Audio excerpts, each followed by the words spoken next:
Nakipagtulungan na ang Bureau of Animal Industry at ang Department of Agriculture sa Department of Health matapos makumpirma ang mga kaso ng melioidosis sa mga tao sa Siquijor.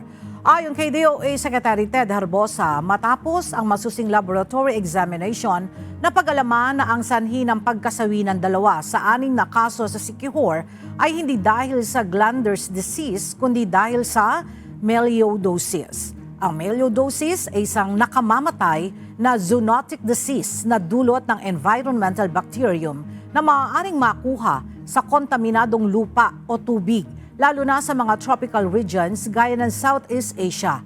Dahil walang bakuna laban dito, nagpadala agad ang DA ng surveillance team at nagsagawa ng disease control protocols sa mga apektadong lugar upang mapigil ang pagkalat. Hinihimok ng ahensya ang mga livestock raisers na sundin ang biosecurity at sanitary measures at ang publiko na bumili lamang ng karne na may inspection certificate para sa kalusugan at kaligtasan ng lahat.